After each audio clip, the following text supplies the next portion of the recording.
good morning, everybody. It is so great to see you here. To all the moms out there, we just want to say a very special Happy Mother's Day. And again, like the video said, we know that this Mother's Day is so unlike all the other Mother's Day. And I really hope that as you are at home and obviously dealing with a very different schedule, I want to just challenge the husbands and all of us out there that can appreciate our moms this particular Mother's Day. Hey, don't forget to take a little extra time and make it extra special, whether it's the gift, how you present the gift, or just simply spending time making that phone call today and just let your moms know how much you appreciate it. Then I just want to say, for those of you that are moms with kids in the home right now in this crazy coronavirus situation, I just want to say my hat's off to you. I've been watching my wife just do so many different things over the past 8 to 9 weeks, and it's just been incredible. I mean, moms, you ladies wear all kinds of hats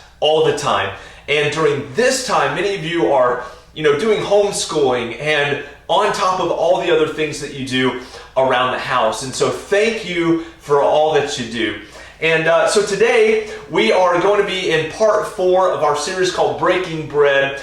Right before we get into that, again, just all the time I want to mention, again, if you're a first-time or second-time viewer, maybe you're new here and just finding our church, my name is Isaac. I'm the lead pastor here of Inland Hills.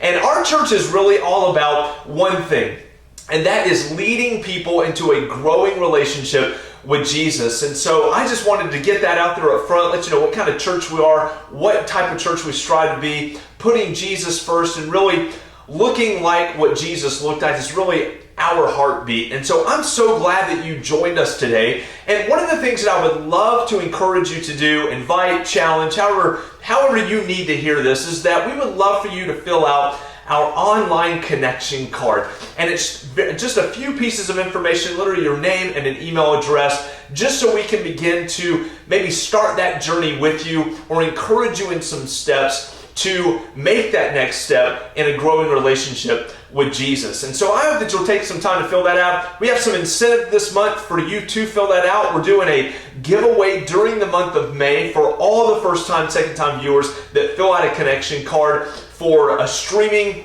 membership to a place, some grocery gifts as well. And so we hope that you'll fill that out and allow us to begin to invest in you at a distance a little bit. And then I would just simply encourage you, every last weekend of the month, we have a now online group meeting. We're looking forward to having that being in person very, very soon.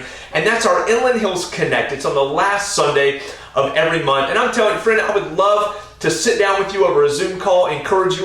We already have several people coming to this one for the end of the month of May, and I could not be more excited about getting to know them better, allowing them to get to know me better, finding out how I can encourage them, how I can pray for them, and just simply invest in them during this time.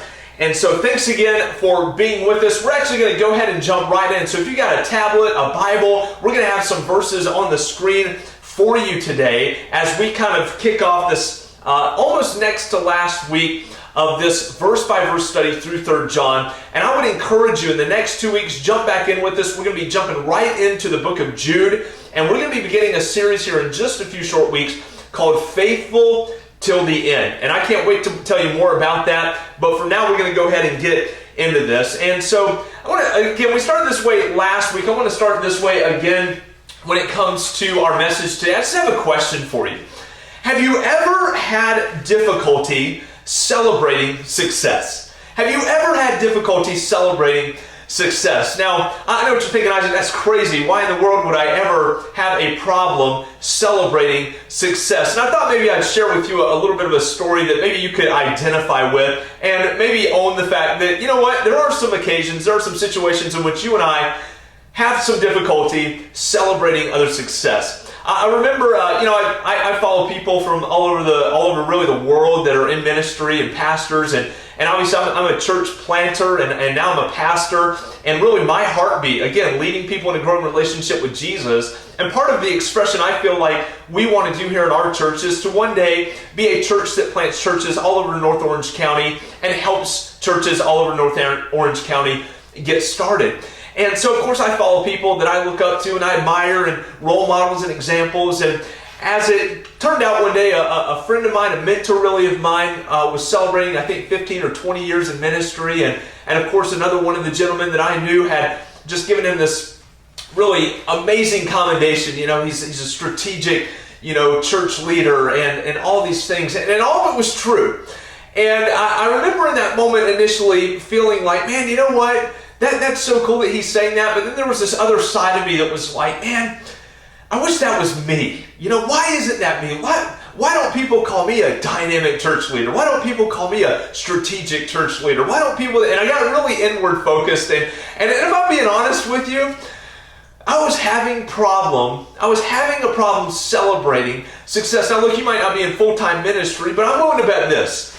You've seen someone that maybe you even were friends with or you liked them and they got promoted and you found it hard in that moment to celebrate success. And maybe if not in that, there's probably definitely this more you could relate to, is that you've known someone that you don't really get along with and you don't really like them that much and they are just constantly grating against you and they got the promotion. And I'm willing to bet in that time, you actually had a very difficult time celebrating success.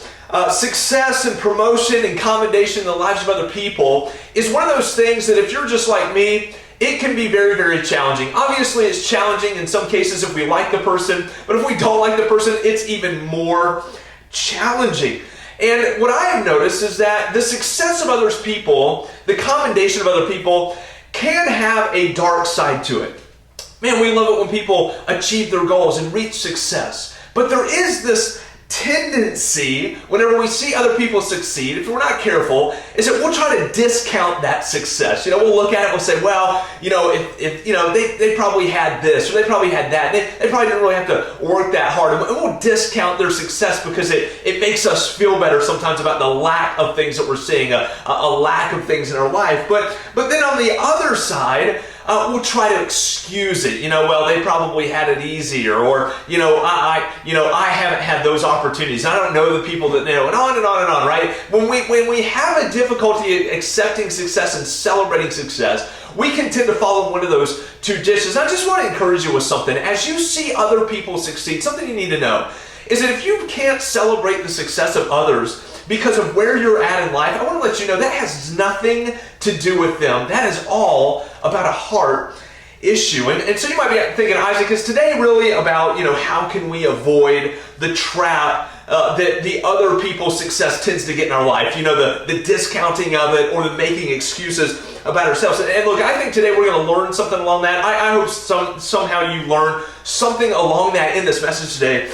But more importantly, I think today, I hope that you would learn is how can you and I become a person of commendation. Now let me just clear something up real quick. This is not about Isaac, you know, and us using scripture to make a name for ourselves and become the most popular person or be commended for commendation's sake. This is not about you and I taking glory from Jesus. This is not about you and I using Jesus to build our platform, okay? What I'm really talking about is that we need to acknowledge that you and I, the church, is the hope of the broken world.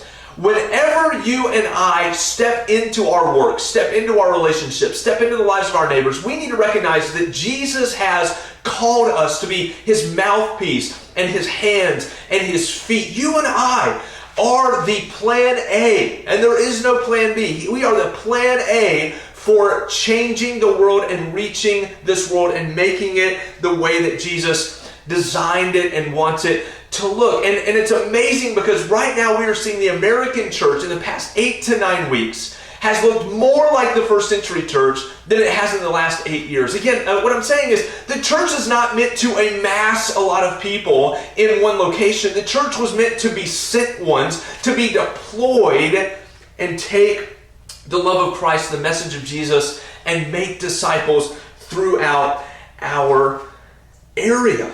We're not meant to amass, we were meant to spread. And today we're going to learn, as we think about this being people of commendation, today we're going to learn about a person who received a commendation from John about what he was doing. And again, like others, we have seen them get a pat on the back. And again, we don't want to get wrapped up on the one side of discounting it or making excuses. Really, when we look at the commendations of other people, And what God kind of helped me work out in my own heart in that moment when I wanted to discount or excuse is that, no, I said, this is something, the success of other people is something that ought to drive us to succeed, ought to drive us to do more. We talked about, again, in the series, how as we think about looking at other people, what they're achieving and what God's doing in their life and how God's using people, we don't want to simply allow it to impress us. No. We want to allow it to inspire us into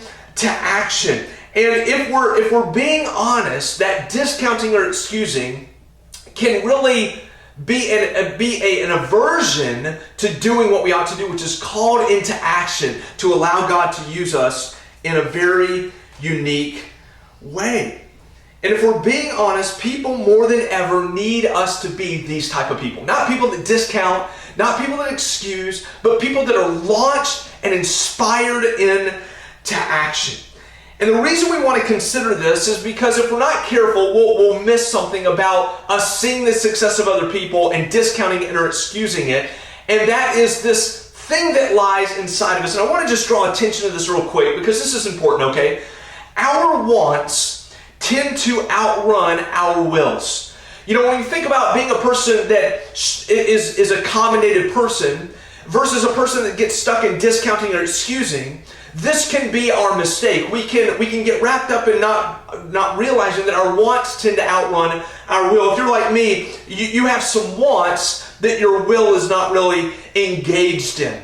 You have some things that you desire. You have some things out there. You have some desires that you want to see God do in your life and the way that you want Him to use you in your life, but you don't really animate towards it. You don't exercise towards it, right? Like a couple things. We want to have maybe a growing church body, a growing church impact, but we're unwilling to make disciples, to do discipleship. We want faith, but we don't step out. We want to have growth, but we don't like discomfort. We want victory, but we'll run away from battles. We want better relationships, but we don't invest in them. We want better relationships, but we don't have the tough conversations. We want to lead other people, but we don't lead ourselves. We want to see the gospel impacting our communities, but we don't want to partner with a local body of Christians that are involved in that work. And what I want you to understand is that if we're not careful and we don't take our will and apply it, then we will always stay in a place of want.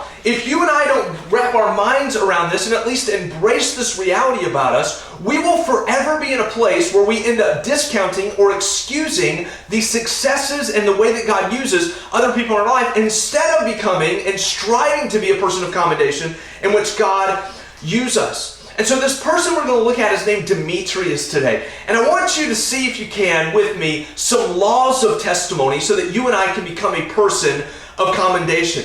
Let's look first of all in 3 John 1 verse 12. It says, Demetrius has received a good testimony from everyone. I remember people in my hometown standing up and giving testimonies, and I always thought a testimony is kind of like an expression of how someone's used someone else in their life, or something that God has done in their life, or how God provided for them in their life. And that certainly is accurate, but the actual definition of the word testimony is this. It's a formal written or spoken statement, especially one given in a court of law. And I just love this, right? Because what we see in the life of Demetrius is that this was something that was received. And what this shows us is the first law. The first law that we see in the life of a person like Demetrius, who was commended for his work, is this: the law of boomerang. The law of boomerang. Now, I don't know about you, but I had some tryouts when I was a kid with a boomerang. And if you're like me, I threw the boomerang, but it never actually came back to me. It would always come back to the person to my left or come back to the person to my right. I never really got it down to where I could throw the boomerang and it always come back to me. But make no mistake about it. As we see this verse, the Bible's very clear, John's very clear, that this commendation, this thing that Demetrius received, it was something that he received. In other words, it was something that was coming back to him. And in our discounting and excusing, sometimes we forget this. we always have to acknowledge that people that have been used by God, that people that have done great things for God, that have impacted and been an impact, it wasn't that it just fell in their lap. It wasn't just that there was just this natural, easy thing. There was a lot of work. There was a lot of sacrifice. There was a lot of surrender. There was a lot of exercising of faith. What I'm simply saying is Demetrius received a good testimony. In other words, it was because of what he put out that it returned back in. And what I want you and I to understand is that as we seek to avoid these traps of discounting or excusing success and finding our propulsion into becoming a person of commendation, it will be as we focus on this law of the boomerang. The law of the fact of what I put out is guaranteed to come back in. I'd like to just put it this way. If you and I will tend to what we put out, we will not have to worry about what comes back in. If we'll just focus on putting things out there, we don't need to worry about what things come back in. Now, this doesn't mean that we won't have criticism. This doesn't mean that people won't always like what we do, but the point is simply this. Instead of focusing, the way to avoid the trap of discounting or excusing is for you and I to just simply every single day focus on what we are putting out for the cause of Christ. What we're putting out for the sake of Jesus' name and glory and fame. In other words, what are you putting out there?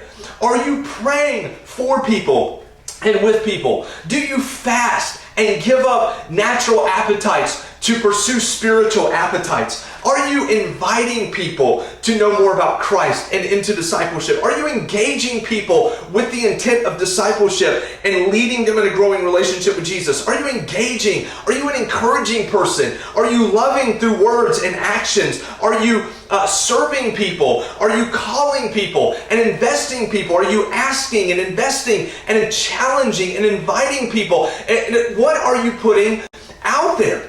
Because if we don't focus on this law of boomerang, as Demetrius clearly demonstrates things coming back to him, we will always suffer want in our lives. We will always look out and say, why them and why not me? Why is it that they have that faith and I don't have that faith? Why is it God does things through their prayers and not through my prayers? Friend, just start putting it out there. Start putting those big prayers. Start putting that big action out there. Start stepping out in faith that God would have you to do. It's the law of boomerang. Look, this is not karma, okay? This is the law of reaping and sowing. The law of boomerang is the law of reaping and sowing. Look at Galatians 6:7. Don't be deceived. God is not mocked. For whatsoever one sows, that will he also reap. And friend, I just want to encourage you with this thought. You and I will miss 100% of the opportunities we do not take. If you do not pray it, God will not answer it. If you don't act on it, it will not produce results. If you don't invite, they will not come. If you don't step out in faith, it will not be brought into reality. We miss 100% of the opportunities that we do not take. I don't know about you, but I have this app called Credit Karma, and I love this app. I mean, it's great. It gives you a credit score, it gives you a breakdown of your wealth, of your assets, of your, kind of financial health. It's a great app. But it's built on a premise of karma. And karma is not a Christian idea. What we're talking about here is not karma. Karma is a broken idea that leaves those who attempt to follow it hopeless. This is not about karma. This is about law of reaping and sowing. This is a law that is clear in Demetrius's life. The second law that I want to encourage you with, and we see here, is the law of progress. I want you to see that not only did he received a good testimony. And I love this because you and I, if you're like me, you've received some things that were great. You've received some Christmas gifts that were awesome. You've received some birthday gifts that were great. Hey, some of you mothers are going to give a gift today. You're going to receive something from your husband, from your kids, from your mom. I mean, you're going to receive some things that are just a blessing to you, that are just awesome to you. And I think we all celebrate whenever we get those things. And we ought to celebrate when we get all those things. But we've also received things that were not good. We've received a demotion. We've received a firing notice. We've received some negative results because of something that we've done.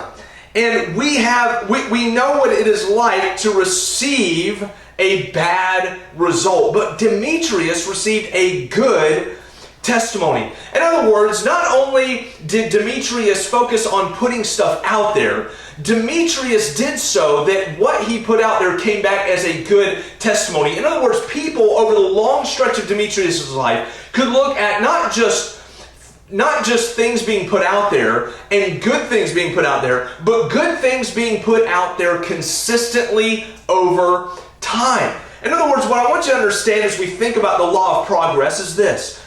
A good testimony is not built in a day.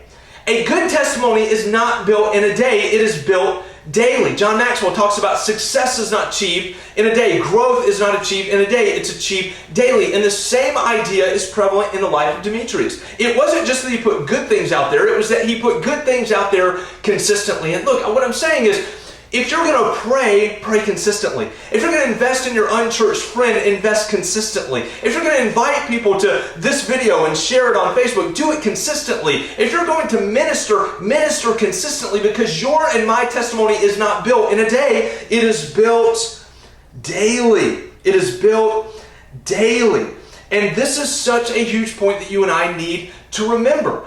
Doing good things in a day is great. But if we do things and then don't do things, if we start and then we stop, we're not going to be the person that commends. Look, paying for somebody's meal or praying with someone or calling someone or having someone over to your house. I mean, we are talking about hospitality in this series. Doing the things like Demetrius was doing and serving these preachers and missionaries, that is a great thing if you do it. And it's a greater thing. It's something that comes back to you. You receive back if you do it over a period and long period of time. The law of progress. Don't forget, your testimony, my testimony, is not built in a day. It is built daily. The third law is the law of synergy. Now, I love this, okay? Look at what he says. He says, and from the truth itself, we also add our testimony. I love this because not only was the commendation from people he had served and impacted with his actions, and over the long haul and consistent sowing, but it also came from the scriptures. This is what we see as the law of synergy. Pulling something together, it's a Marine Corps doing training. We'd have these big heavy boats, and it was 6-8 guys we could pull on that boat, and it would make it easier. There's a law of synergy. All of us were pulling more than what we could. And I even remember sometimes you'd be doing some training and it was hard, it was brutal, it was tough, and it would tax on you mentally. But looking to your brother to your left or to your right brought a sense of synergy with it to where morale would improve. Now look, I'm not saying that your life is terrible and you need this, or maybe you do, but what I'm simply saying is as we strive with people, as we do life together, as we pursue community, as we go about this in efforts together, there is synergy that comes with it. But I'm not just talking about human synergy, though it is a wonderful thing and a joy-inducing thing to serve with other believers in a local church for the mission and on the mission of making disciples who make disciples. Man, it's exciting. We talked about this last week. It's an awesome, awesome experience. There's synergy in the room. It's exciting to talk about ministry that's happening and ministry that you're pursuing with other believers. There is literally nothing better, nothing that gives more joy. But really what we're seeing here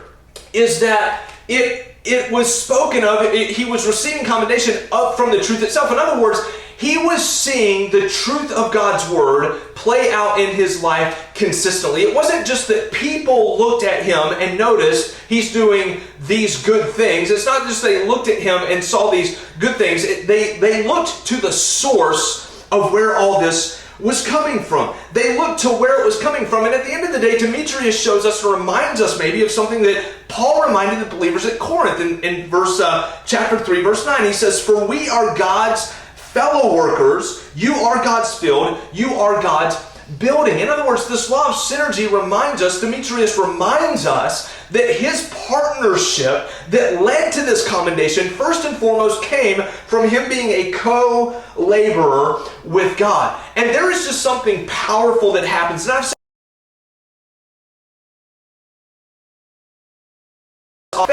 you're something that Demetrius models for us. It's clear that Demetrius was a man that sowed consistently. It was clear that Demetrius understood the law of reaping and sowing over a time of here. But Demetrius also understood that this was in connection to and flowed from the instruction and his relationship with Jesus.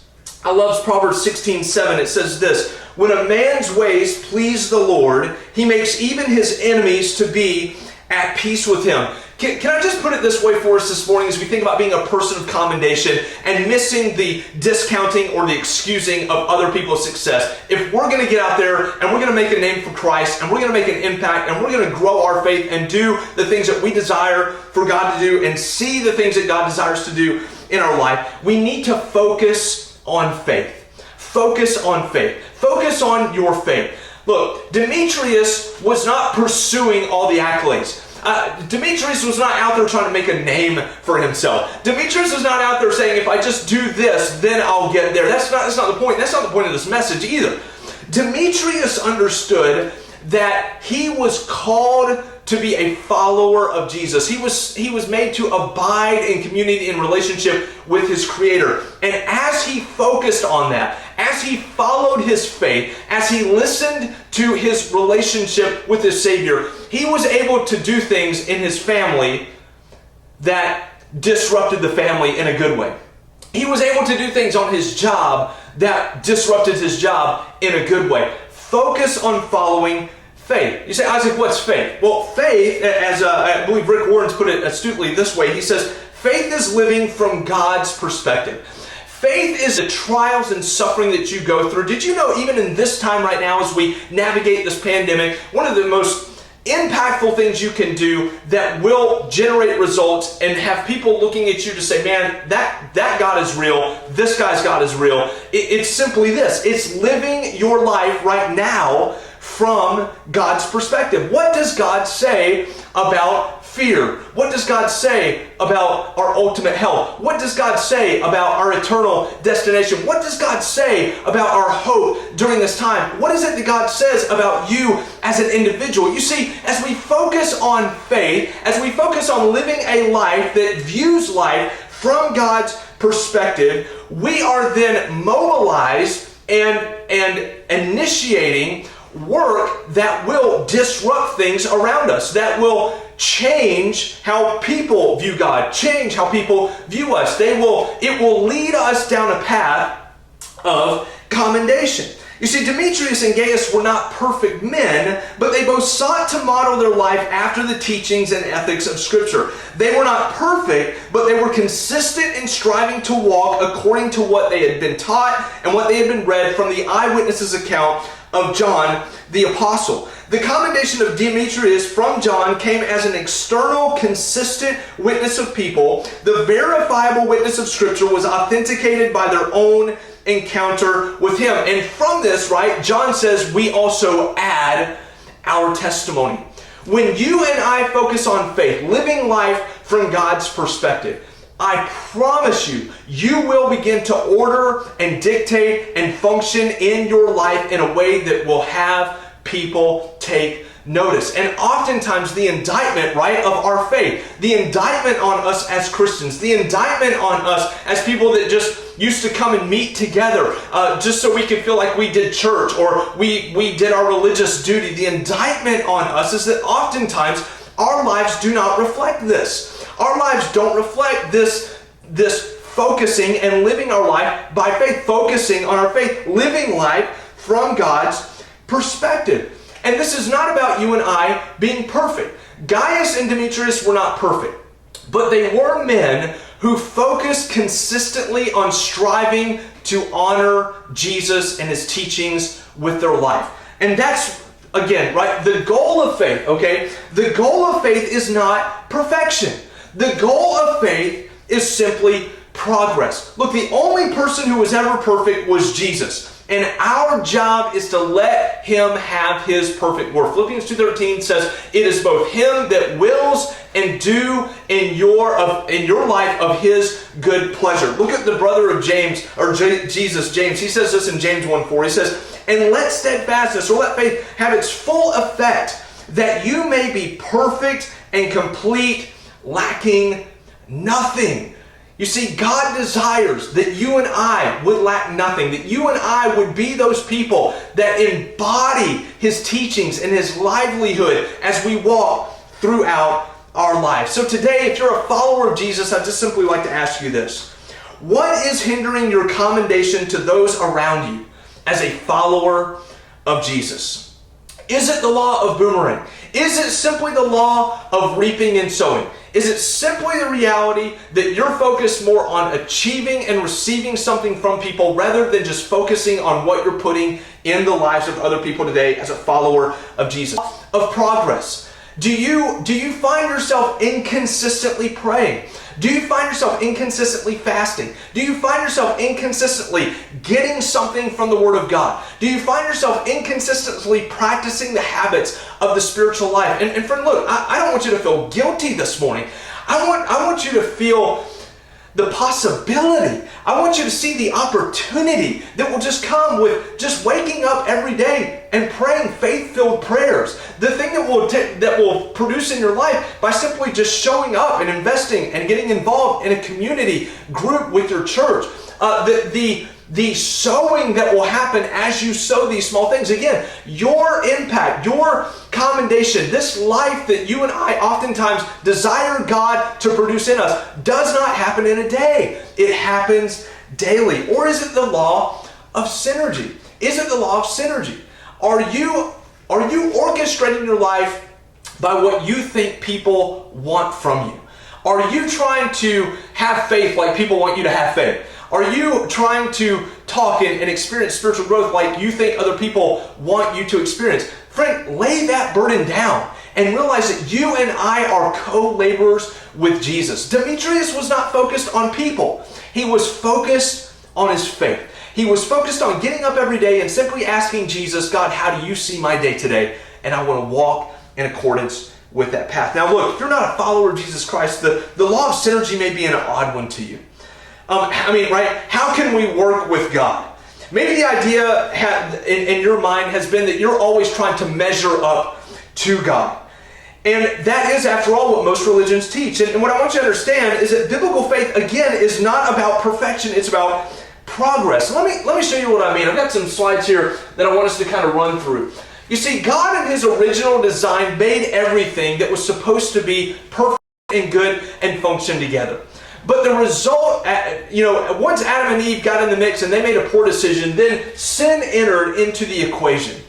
And when sin comes, that always leads to brokenness. That leads to a brokenness in your relationships with the family and your wife and your children at work. It leads to the brokenness in your relationship with God. And when you and I find ourselves in a place of brokenness, we try to do all the things that we think will fix it. We try money and fame and power. We try religion. We try to do the karma thing, where maybe one day my goods will outweigh my bads from like a previous life or something like that. And every single time we try to pursue something, we always run into a dead end because brokenness is a circular path. It just keeps going and going and going. The only thing that can fix brokenness is the gospel. And the gospel is that Jesus was God in the flesh. He came and lived a perfect, sinless life for you and for me. And then He died on the cross, not so you could measure up, not so you could be religious, not so you could have just a religious experience, but so that you could put your faith and trust in Him.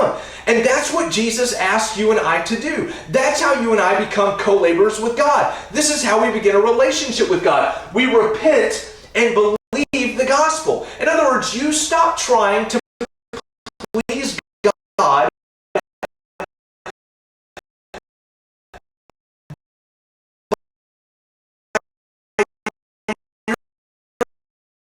own good works, by your own religiosity, by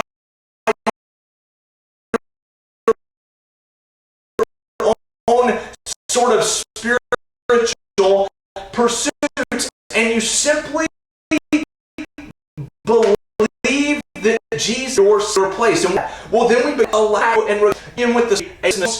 This is not that are not of your own. If sin enters your life, it's going to lead to brokenness. And you and I, even as followers of Jesus, try to do this, don't we? We try money, we try fame, we try work, we try all these things to make ourselves feel better. But the solution is the same as a person who's not a follower of Jesus. You need to believe the gospel, that Jesus has done and Jesus is what nothing else could be to you and for you. And so, friend, this morning, if you're not a follower of Jesus Christ, I would encourage you this today to pray simply a prayer that would vocalize this. If you desire to put your faith and begin a relationship with Jesus Christ, it would just be something like this. God, I recognize that my life is broken, and I know that it's because of my sin. And Father, I need you. I believe that Jesus came to live and to die and was raised from the dead. And he did that to rescue me from my sin. And God, today I ask you to forgive me. I turn from my selfish ways and I put my trust in you. I give my life to follow and serve you. Thank you for saving me. And friend, if you prayed that prayer today, I want to just show you this verse real quick. It's in Romans 10:9. It's such a powerful promise. It says this, that if you confess with your mouth that Jesus is Lord and believe in your heart that God has raised him from the dead, you will be saved. And friend, today, if you prayed that prayer, I would just ask that you let us know. Fill out the connection card, sign up for the Next Steps form. We're going to drop those in the comments at this time. And I would encourage you to let us show you the next steps. Let us show you how to cultivate now that new relationship with Jesus Christ. Friend, if you're a follower of Jesus, I just want to say thank you so much for being on today. I would ask you and encourage you throughout the week to share thoughts from the message, to share something that helped you, to share the link, to tag friends and invite them and say, hey, look, this is a message I think could be a help to you if it was a help to you. So thank you so much, friends, for being with us today. I hope you have a fantastic week.